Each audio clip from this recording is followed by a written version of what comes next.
You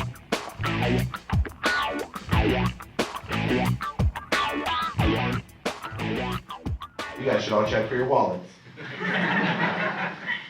But please welcome, who I hope is your friend, Elliott Maines, everybody.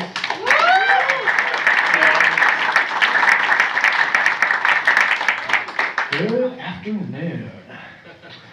Well, I heard some sad news the other day. I guess the renowned psychic Sylvia Brown passed away. You have to think she saw that coming, right? What else I see in the news? It's kind of interesting that there's this trend of these the female teachers that are getting involved with some of their male students, even locally. And I have to think back to when I was growing up, and that was some boys' fantasies, and not to say that was right, but even Van Halen sang about it, hot for teacher. There was a boy an older kid in my neighborhood, that he used to brag about. Yeah, I'm doing my teacher, man. Like, how do you get there? And he's like, she gave me 2 D's, so I gave her an F. And she was like, hey. I thought he was a total stud until I found out he was homeschooled.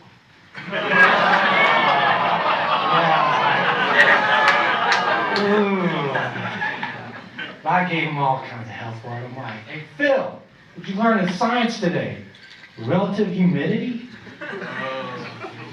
So, that left me y'all feeling a little dirty. I brought some wet naps.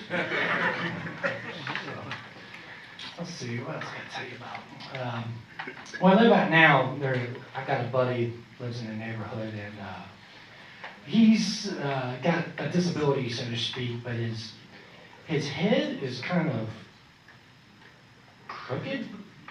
Rhombic might be an interesting word for it. And the engineering part of me, looks at him, how does that happen, but I look out for him. He's my buddy, we'll do crosswords. I save the diagonal ones for him. But yeah, there's mean kids in the neighborhood, his name's Stuart, and the mean ones call him vegetable stew, H&R Rhombic or whatever. Anyways, he comes riding along, he rides a Schwinn bike around the neighborhood. He comes riding up one day, and he's got an Etch-a-Sketch duct taped to his handlebars. I'm like, Stu, come here, man. What is that? And he's like, this is my GPS.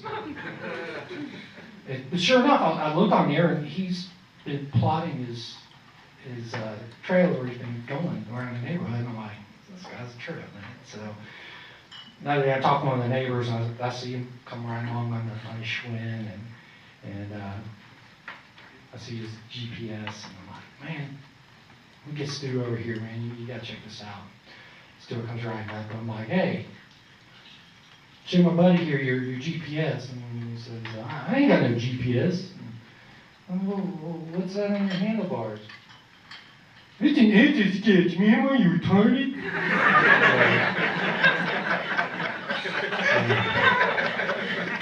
So I'm looking like a dummy, and the neighbor walks off, and he's like, I got you, Elliott. No, I'm a funny man.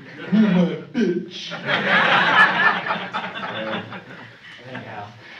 So, let's see, I was taking a carload of kids down to the Cincinnati Zoo last winter for Festival of Lights.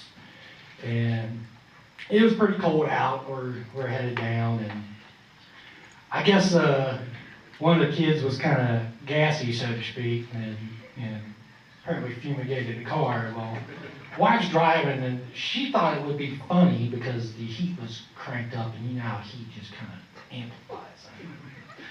Well, she locked out the power windows.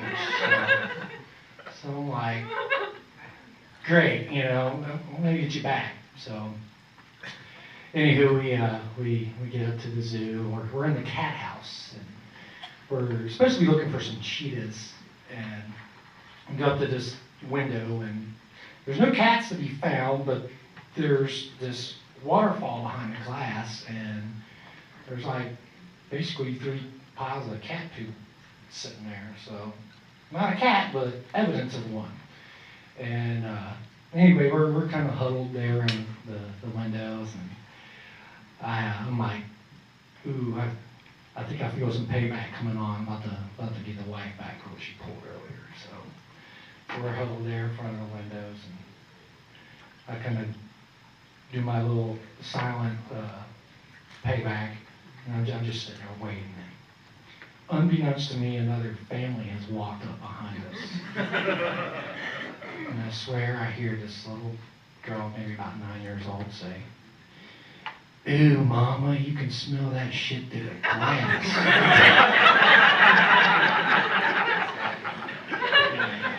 Anyhow, but I had one more for you guys. I'm trying to remember. Apparently I need a memory aid too for some of the jokes. You guys have been a great audience.